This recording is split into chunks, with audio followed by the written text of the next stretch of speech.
Perfecto. Bueno, pues buenas tardes a todos y bienvenidos a un nuevo webinar organizado por Catalyst Sustainability Graduate School, la Escuela de Graduados en Sostenibilidad.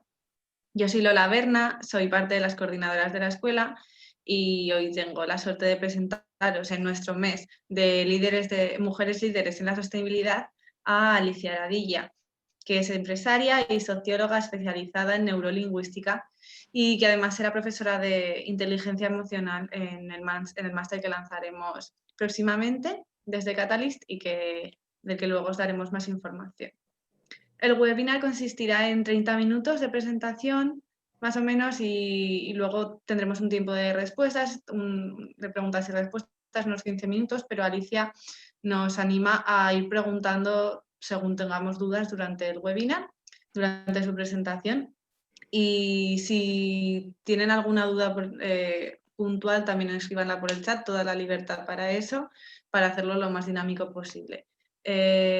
Nada más, si tienen alguna duda no duden en ponerlo y muchas gracias a todos por asistir, sobre todo gracias a ti, Alicia, por estar aquí con nosotros. Pues gracias a vosotros, estoy muy emocionada de estar aquí, muy contenta de hablar de sostenibilidad y no solamente animo a hablaros de tú, a que preguntéis dudas, sino también a unáis vuestras palabras a las mías y vayamos haciendo más grande y más densa y más sostenible esta conversación. Para comenzar, desde mis, digamos, pequeñas manías de socióloga y de neurolingüista, vamos a hablar de sostenibilidad, pero me voy a permitir preguntarle a Miguel Ángel Castañeda qué es sostenibilidad, para desde ahí luego desarrollar toda la conversación. ¿Qué es sostenibilidad para vosotros? Bueno, gracias Alicia, nuevamente, así como te dice Lola, el agradecimiento a ti. Nosotros, ¿cómo entendemos la sostenibilidad? Si recordarás, desde fines de los 80, con esto en la Comisión Brundtland, nace un concepto de que el desarrollo sostenible está vinculado al uso racional de los recursos, sin poner en riesgo los recursos del futuro, ¿no? De una u otra manera entendemos la sostenibilidad como un proceso de responsabilidad personal para el bienestar colectivo. Es una manera como abordamos el proceso de crecimiento de todos sin dejar a nadie atrás, ¿no? Por eso nosotros nos adscribimos obviamente al concepto global de desarrollo sostenible, pero lo incorporamos desde un punto de vista de responsabilidad individual cada uno para poder enfrentar los desafíos del futuro. Ya lo estamos viendo en este momento con la pandemia, ¿no? Lo importante va a ser que cada uno de nosotros seamos responsables individualmente para poder dar la seguridad al resto de tener un bienestar, en este caso de salud. Por ahí vamos. Y de ahí hay una serie de herramientas y elementos que trabajamos, como ya son temas técnicos, desde las energías renovables, la economía circular, etcétera, etcétera, y el liderazgo para poder enfrentar este proceso. Dentro del liderazgo estás tú, Alicia. Por eso es que estás invitada Pues a este proceso. voy a tomar tu definición de sostenibilidad desde el punto de vista del mundo interno. Tú nos has hablado del mundo externo, la sostenibilidad que tenemos fuera de nosotros y que la creamos. Pero para crear esa sostenibilidad, incluso para poderla percibir, para poderla identificar, lo hacemos a través de la relación y la conexión que creamos con nuestro mundo interno, con nuestro mundo interior. ¿Y a qué le llamo mundo interior? Básicamente a tres conceptos. A los patrones mentales, es decir, cómo son nuestras cadenas de pensamiento, a nuestra gestión emocional, y todo eso vamos a ser capaces de expresarlo a través del lenguaje y de la palabra. Cuando tú has dicho en tu definición la responsabilidad individual en relación al colectivo y a la comunidad, eso tiene que ver con la motivación. Yo puedo ver comunidad desde un tipo de motivación. Entonces me voy a permitir, empezando a relacionar sostenibilidad con motivación. Como bien sabéis, y si no, pues hago un aporte rapidito, hay muchos tipos de motivación. La básica sería la motivación intrínseca, aquella que llamamos del palo y la zanahoria. Hago algo porque me dan algo, o tengo recompensa o tengo castigo, y eso me motiva, me mueve a un comportamiento o a una acción. Está la motivación, perdón, esa es la extrínseca. Luego está la intrínseca, la que nace de uno mismo. Las cosas que te gustan, el ocio, lo que haces por ti mismo sin necesidad de un estímulo externo. Y luego hay una motivación que a mí me encanta, que es la motivación trascendente. ¿Y qué significa?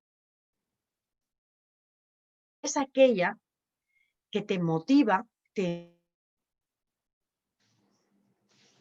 tus intereses directos. Y eso es sostenibilidad. Es tener un comportamiento hoy pensando en un resultado, primero, que sea sostenible en el tiempo, y segundo, que quizás ese resultado se va a ver en un futuro o se va a ver en otro lugar o se va a dar de una manera en la que yo como individuo no tengo un beneficio directo. Así que solo las personas que tengan una motivación trascendente, de una manera más sólida, pueden incorporar el concepto de sostenibilidad y pueden expandir el concepto de sostenibilidad. Y es muy curioso porque la motivación trascendente genera unas conexiones neuronales, unas chispas neuronales en una parte del cerebro. Y la motivación extrínseca genera conexiones neuronales en otra parte del cerebro. Y sin grandes explicaciones neurocientíficas, la gracia es que la motivación extrínseca, la del palo y la zanahoria, el castigo o el premio, genera conexiones neuronales en nuestra parte más primitiva del cerebro, en nuestra parte más reptiliana, en la parte de la supervivencia.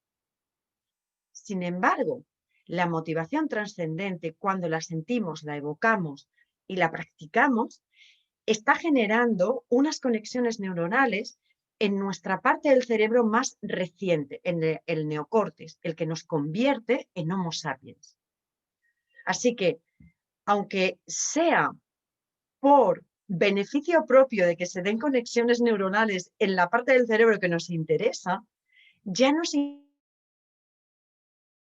nos habite.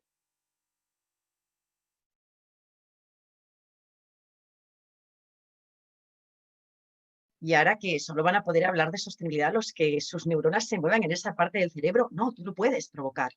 Y la sostenibilidad puede ser la de fuera, puede ser una manera de comenzar a crear una sostenibilidad dentro. Que el concepto conlleva algunos preceptos como que sea duradero en el tiempo y que queremos más duradero que el bienestar interno. Y que sea una gestión de recursos o una correlación de recursos armónica. Y esto es lo que de una manera muy íntima todas las personas anhelamos. Sentirnos en términos como cada uno va a elegir el suyo, sentirnos en paz, sentirnos en equilibrio, sentirnos en tranquilidad. Esas son un poco las emociones, los estados emocionales que anhelamos para poder decir que dentro de nosotros estamos en sostenibilidad. Y solamente desde esa sostenibilidad interna vamos a poder expandir y proyectar de una manera sólida, que no solo se quede en conversaciones, la sostenibilidad en el mundo externo. No sé si hasta aquí alguien me quiere hacer comentarios, reflexiones, queréis escribir en el chat. Dejamos ahí un pequeño espacio de silencio que justamente es para dar voz a otras personas.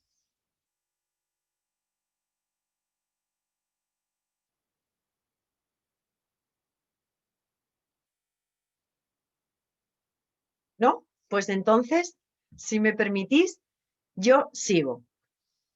Sostenibilidad también quiere decir diversidad.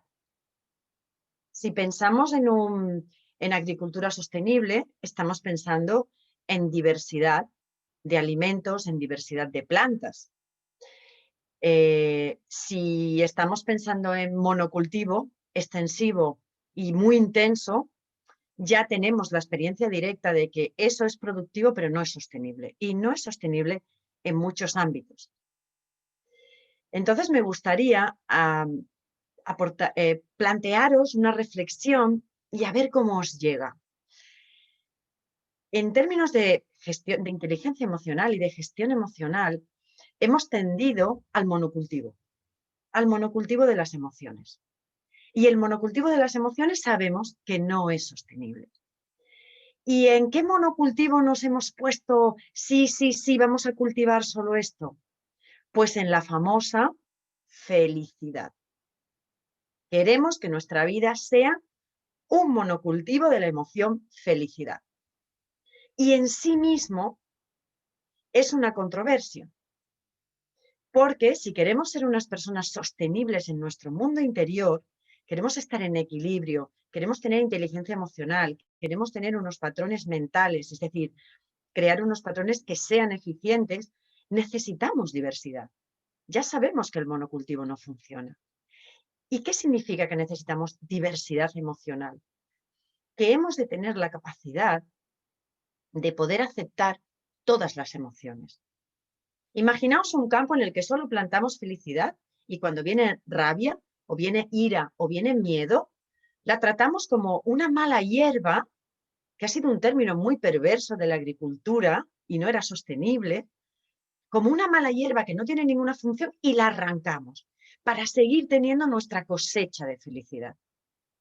Ya sabemos en el mundo exterior que ese proceso ha terminado como envenenando la tierra, porque hemos necesitado utilizar muchos fungicidas, muchos pesticidas, hemos necesitado envenenar a la tierra para que nos nutriera. Y bien sabéis que esto no es sostenible. Pues con las emociones nos ha pasado un poco lo mismo y hemos tenido una tendencia social, porque la felicidad en cierta manera se ha convertido hasta en una especie de pseudotecnología de gobierno. Y hemos pasado del control social desde el miedo al control social desde la felicidad. Pero volviendo a nosotros, vamos a procurar que nuestra cosecha interna de emociones sea variada. Y eso es inteligencia emocional. Cada vez que tienes una emoción que a veces es muy incómoda, la aceptas en tu cultivo, aceptas esa diversidad. Porque solo desde la diversidad de las emociones vamos a poder tener una buena cosecha de vida. Siempre que sepamos distinguir felicidad de placer. No es lo mismo y no están en el mismo nivel. Entonces, me gusta la idea de hacer esta analogía del monocultivo de la felicidad con el monocultivo de los campos, que no es sostenible, como una metáfora para que nos invitemos a nosotros mismos a gestionar nuestras emociones, a aceptarlas, a saberlas manejar y no rechazarlas y arrancarlas de nosotros mismos como si fueran malas hierbas, porque toda emoción tiene una función. Y a partir de aquí sí que seremos capaces de crear un mundo interno mucho más sostenible que por consecuencia va a generar un ambiente social muy sostenible. Antes me comentaba Lola que la palabra social es una palabra muy importante dentro del concepto de sostenibilidad. Yo también lo considero desde la sociología, obvio. Así que os invito a que a partir de ahora os convirtáis un poco más sostenibles, intentando poner más diversidad de emociones en vuestra cosecha, aceptando cada emoción y gestionándola, porque eso sí que es inteligencia emocional. Rechazarla no es inteligencia emocional. Inteligencia emocional no es nunca sentir miedo. Inteligencia emocional es cuando el miedo tiene una función, se siente, se gestiona y se transforma. Y en una relación armónica y sostenible se crea un comportamiento. No sé si hasta aquí tenemos alguna pregunta, alguna reflexión. ¿Cómo está el chat, Lola? En el chat no tenemos nada. Yo sí que no sé cómo no pueden haber escrito nada. Yo tengo un montón de preguntas, bueno, y de Pues reflexiones. empieza tú. Me ha recordado tu analogía que me ha parecido espectacular, la de con el monocultivo. La felicidad, esto de que queramos tener siempre la felicidad, y me ha recordado al consumismo, ¿no? Que también está relacionado con la sostenibilidad, que nos hacen relacionar después que todo tiene que ser que toda la felicidad nos viene a través del consumo, y cuando queremos ser felices y no lo somos y encontramos estas malas hierbas, a veces lo intentamos acabar comprando cosas, lo que genera igual otras emociones que aún son peores, pues agobio en casa, tener que, no sé, a mí me generan otras, y todas las consecuencias que tiene el consumismo ahora mismo. Entonces, no sé, también te quería preguntar, aquí ya es pregunta, ¿cómo gestionamos estas malas hierbas? ¿Qué hacemos cuando lo aceptamos? Sí, pero quiero que se vaya esta tristeza, ya sé que la tengo, pero quiero que se vaya. Vamos por orden. Podríamos decir que el consumismo es una expresión de la ansiedad que a veces nos genera la búsqueda de la felicidad en sí misma. Es una gran incongruencia que buscando felicidad sientas ansiedad por encontrar esa felicidad. Y el consumismo es una manera de gestionar la ansiedad que nos produce a veces incluso buscar la felicidad. ¿Cómo gestionamos las emociones? Bien, pues de una manera simple y para que las personas que nos han dedicado su tiempo y están conectados se lleven algo útil, pues lo vamos a hacer desde la palabra. Yo soy una gran enamorada de las palabras y estoy convencida de que las palabras nos habitan y que ellas nos habitan a nosotros y que ellas son hilos invisibles que nos manejan de una manera más o menos sostenible dependiendo de cómo sean esas palabras. Entonces, lo que voy a proponer es, cuando sentimos una emoción, muchas personas ni siquiera saben identificarla. Y de ahí viene el concepto de malas hierbas. Todos son malas hierbas, ¿no? Pues cuando sentimos una emoción y sí que la podemos clasificar en aflictiva o incómoda, vamos a utilizar el diálogo interno. Y en el diálogo interno nos vamos a decir a nosotros mismos, de una manera literal, bienvenida emoción, ¿qué información vienes a traerme? Esto no tiene como objetivo que de repente la emoción coja un megáfono y diga, vengo a decirte, no. Esto ya es un proceso, este diálogo interno ya es un proceso en sí de transformación de la emoción, porque con este diálogo estás generando una relación. Bien es sabido, y seguro que todos tenemos una pequeña experiencia directa en eso, que cuando nos queremos relacionar, vamos a hablar con el otro. Y cuando no nos queremos relacionar, ¿qué hacemos? No hablamos, no nos comunicamos. Pues con nosotros mismos es igual y con nuestras emociones. Cuando queremos conectar con ellas a través del diálogo interno y el diálogo intencionado, podemos preguntarle esto, bienvenida emoción, ¿qué información vienes a traerme? Las personas que tengan más autoconciencia emocional van a identificar que les llega esa información en forma de sueños, en forma de pensamientos, en forma de ideas muy distintas a las que suelen tener, en forma de intuición, en forma de repente su percepción selectiva se amplía como un gran zoom y ve algo fuera y lo interpreta como una señal. Así que aquí os regalo esta frase para que sea vuestra primera frase de relación con las emociones. Y por supuesto en el máster vamos a abordar de una manera más profunda cómo hacer una gestión de nuestras emociones. Porque empatía, que es una palabra que la tenemos muy común y que significa ponerse en el lugar del otro, y está bien conceptualmente, pero la gran pregunta es, si yo no tengo capacidad para identificar mis propias emociones, ¿cómo me voy a poner en el lugar del otro? Es bien difícil. Entonces, en el máster, de una manera más profunda y mucho más práctica, vamos a abordar cómo hacer una gestión sutil de estas emociones. Pero de momento, esta tarde ya te llevas una primera frase para empezar la conversación contigo mismo. Creo que teníamos algo en el Genial, chat. Alicia. Sí, ahora, bueno, ya todas las reflexiones que les estaban surgiendo y tenían vergüenza en abrir, ya tenemos. Nos han hablado te felicitan por la analogía del monocultivo, también, bueno, una reflexión sobre el consumismo, sobre lo que es la felicidad y que al final la calidad está en actuar con nuestros valores, en la sostenibilidad tiene mucho, mucho. Y bueno, Miguel nos pregunta, ¿cómo recomendamos generar una mayor y más intensa inteligencia emocional en los individuos? ¿Se aprende rápido? ¿Es complejo el proceso? ¿Qué desafíos presenta? Voy a empezar por la última pregunta y tiene una respuesta muy fácil. ¿Qué desafíos presenta? Muchos. La inteligencia emocional tiene varias sorpresas muy agradables. Una, que se mide. Hay muchos test que miden la inteligencia emocional. Yo particularmente utilizo uno de Goleman, que también lo pone en relación con el puesto de trabajo, porque mi área son las empresas. Se mide. Y una vez se ha medido, se entrena y crece. No es como ser alto o ser bajo, que paras un día de crecer y ya no creces más. Eso es el cuerpo. El cuerpo un día ya no crece más, al menos hacia arriba, crece hacia los lados. Pero la inteligencia emocional se expande y se expande a través de la práctica. Y ahí entra otra palabra que teníamos en nuestra presentación del webinar. Ahí entra el coaching como una manera de que un profesional te dé acompañamiento profesionalizado y te acompañe en el proceso de tomar conciencia.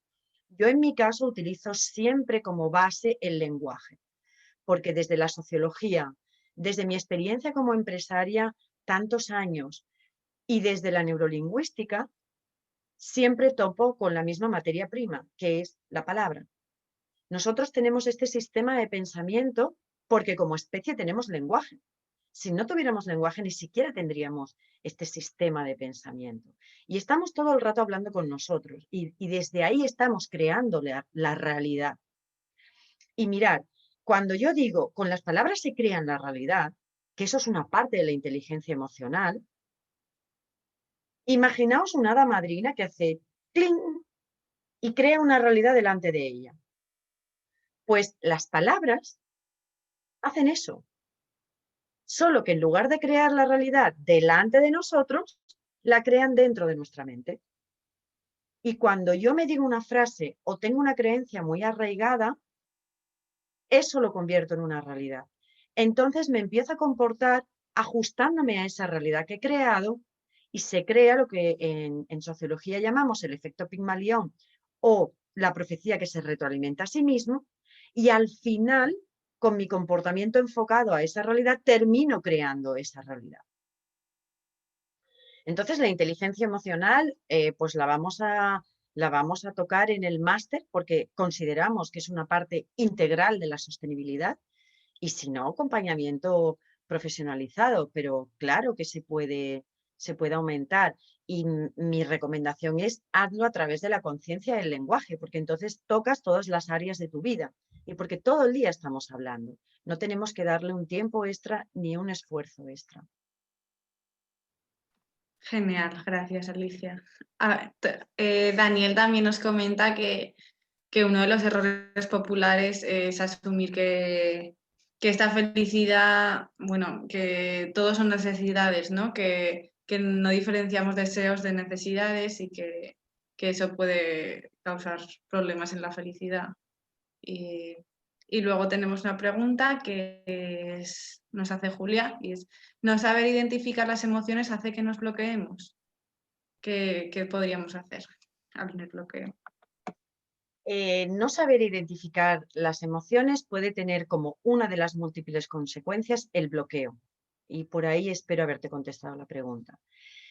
Pero no saber identificar las emociones es que no sabes dónde estás.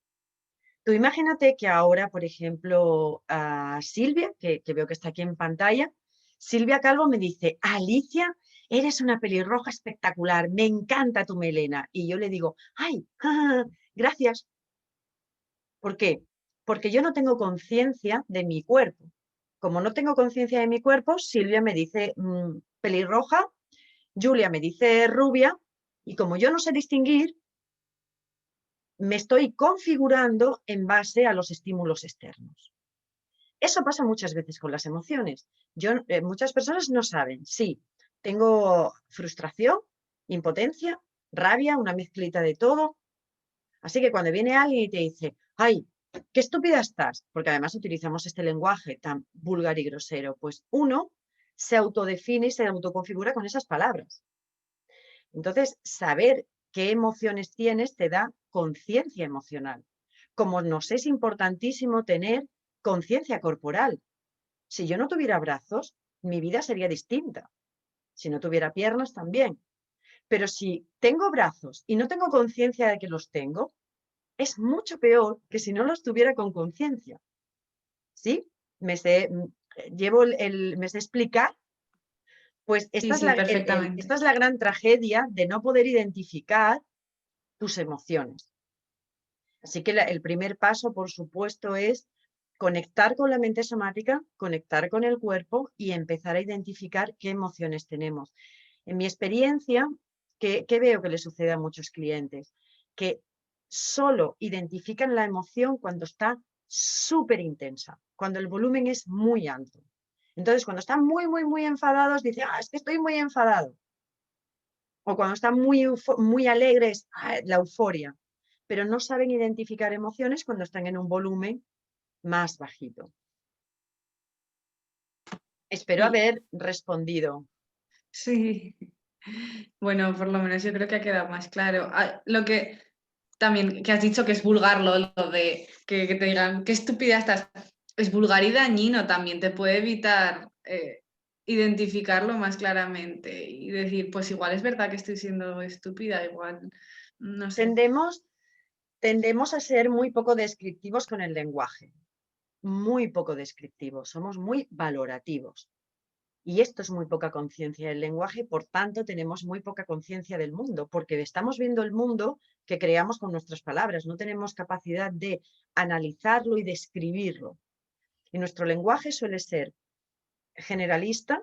Las personas que tienen poca conciencia del lenguaje suelen tener un lenguaje, un vocabulario generalista, muy valorativo, además normalmente muy juzgador. Y entonces, en lugar de preguntarte, ¿cómo te sientes? ¿Es buen momento para ti? Te dicen, ay, qué estúpida estás hoy, qué tontorrona. Y normalmente utilizan tiempos verbales que son muy poco proactivos.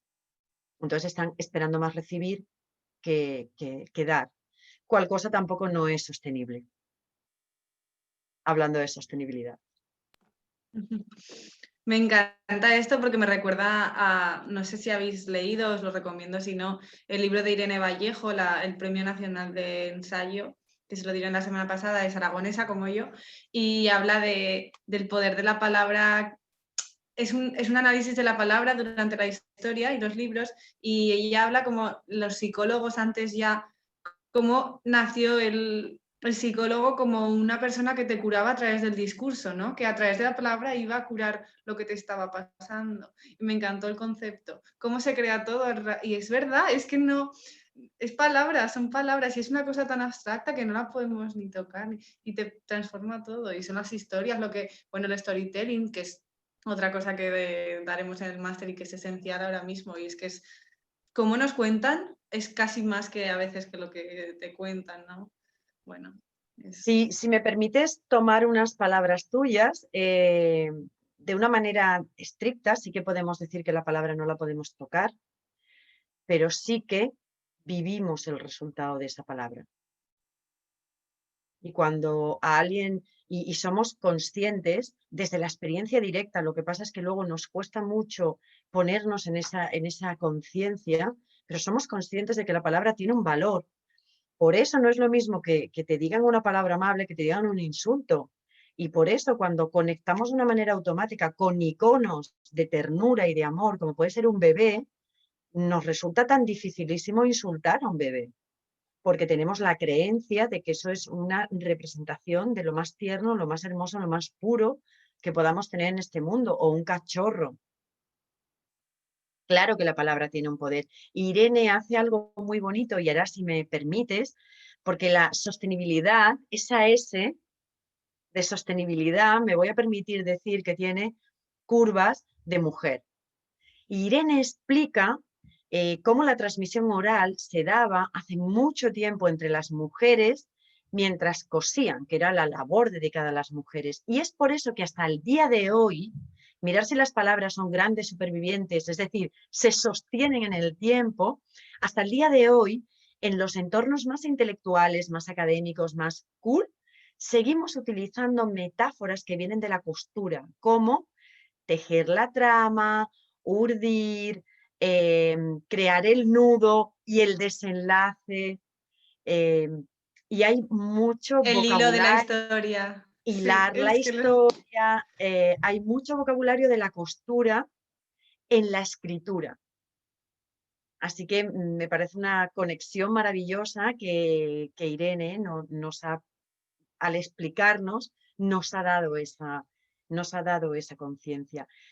Yo he viajado a algunos otros lugares del mundo y a través de los dichos populares y de la manera en que se expresan las personas, tú puedes hacer un mapeo de los estados emocionales de los territorios y de las estructuras emocionales de los territorios. Y hay territorios que no tienen estructuras emocionales sostenibles.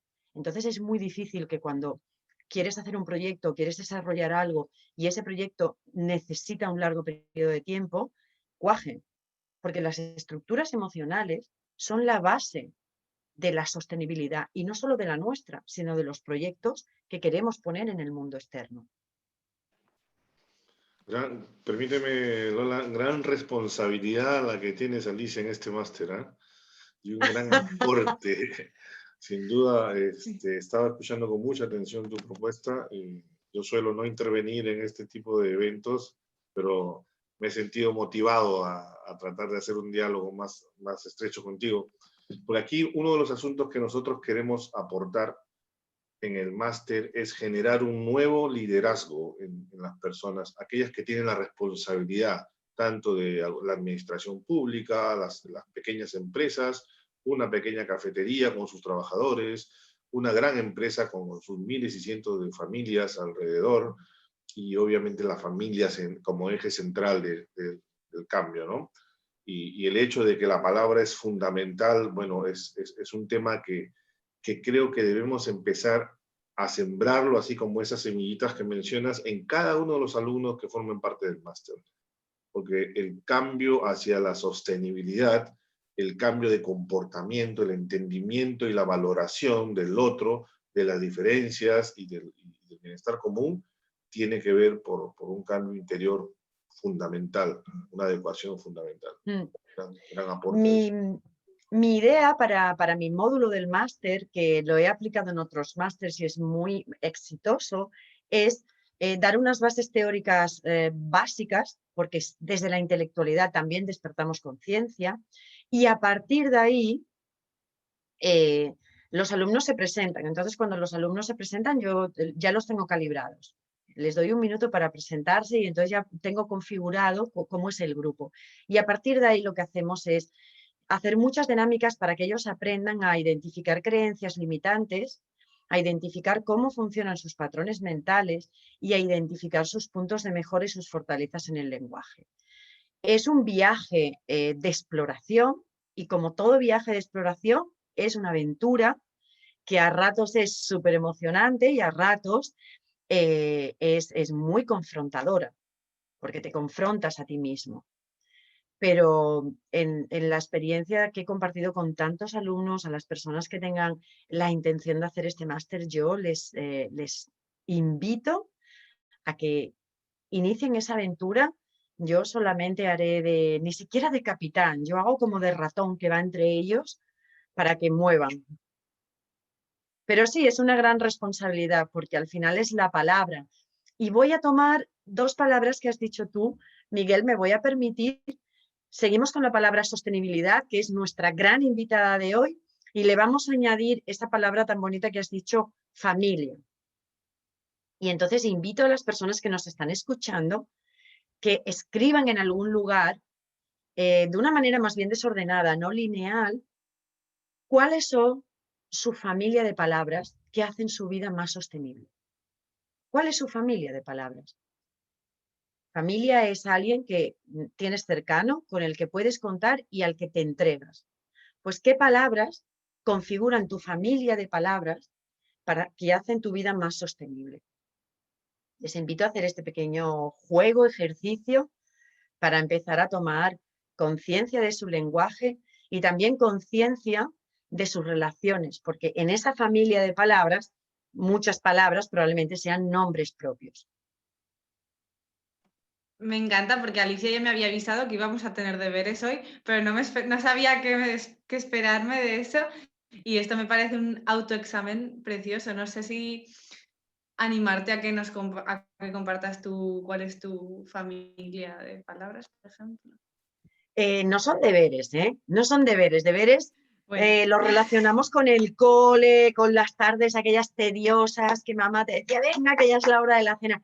Es una propuesta de acción. Incluso me atrevo a decir que es una invitación.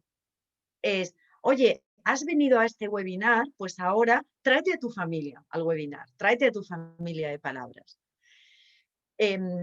Mi familia de palabras tiene muchos nombres propios.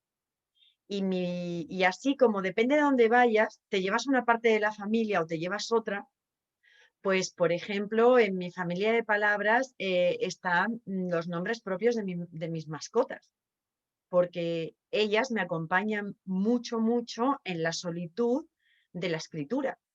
Y entonces ahora, si me permitís, me voy a tomar la libertad de presentaros a esta.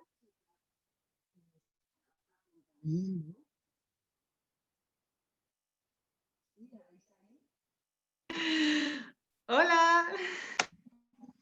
Pues ella se llama Arcana, que proviene de anarquía, y está en mi familia de palabras cotidianas, porque me ayuda mucho en el teletrabajo, es una gran compañía en el teletrabajo, y porque en las horas de solitud, el trabajo de escritor es un pelín solitario, pues su energía está ahí acompañando. Y por supuesto hay muchos nombres propios ahí.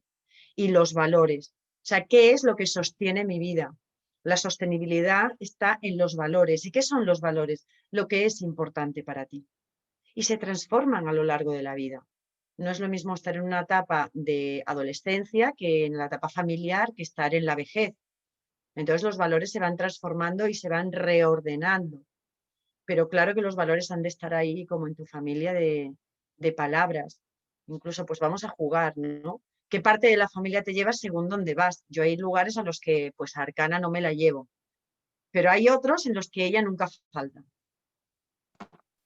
Qué bonito. Algunos de las personas que están viendo el webinar han querido compartir sus palabras. Porque estas dos palabras que ha compartido Constantín, por ejemplo, creo que son generales pero esenciales. No pueden faltar en la mía también. Empatía, por supuesto, y amor, que es lo que te causan.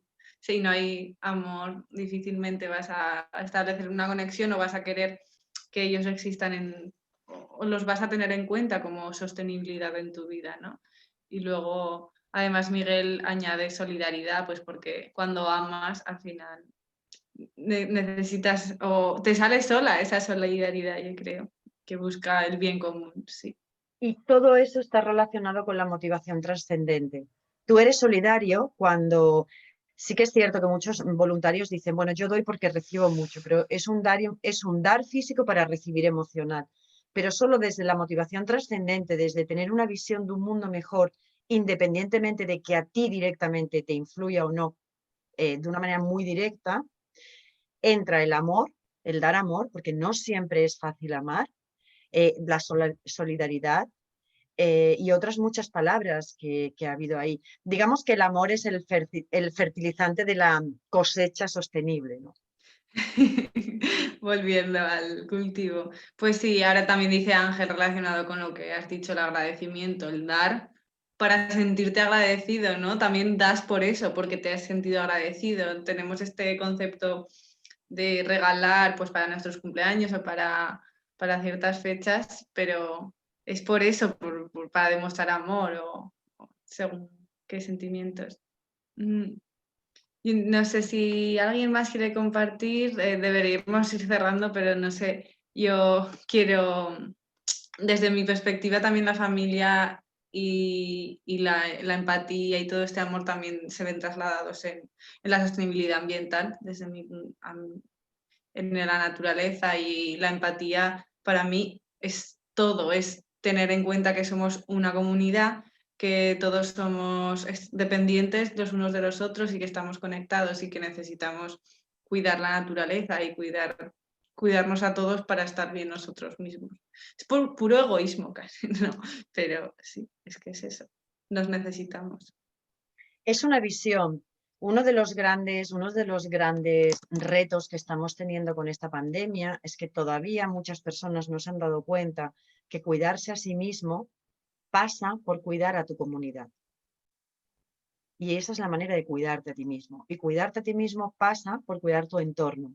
Ese entorno puede ser natural o social, como tú bien dices. Y de hecho, todo, yo creo que tienen que ser ambos. Sí. Bueno, pues ¿sí? ¿Quieres Os quería añadir dar algo? las gracias. Creo que estamos ahí ya perfectos en timing. Yo quería acabar con las palabras de Julia, ¿no? Gratitud y sensibilidad, pues aquí también con esta pequeña familia de hoy. Agradecerte tanto, Alicia. Es que yo me podría pegar horas hablando de esto. Seguro que se nos han quedado un montón de preguntas, pero por eso está el máster después y tenemos a Alicia también para lo que queráis. Ya se nos ha hecho muy corto, sí. Os esperamos en el máster y solo quiero agradecerte, Alicia, por haber estado hoy con nosotros, porque sigas transmitiendo esto que transmites, nos sigas enseñando a comunicarnos y lo que pueden hacer las palabras en nosotros y a identificar todas estas emociones. Muchísimas gracias y te esperamos pronto en febrero. Sobre todo a todos Muchísimas gracias de corazón, y para que por un ratito vuestros oídos fueran el regalo de mis palabras y mis palabras el regalo de vuestros oídos. Sostenibilidad. Gracias. Muchísimas gracias, Alicia, qué bonito. Perfecto.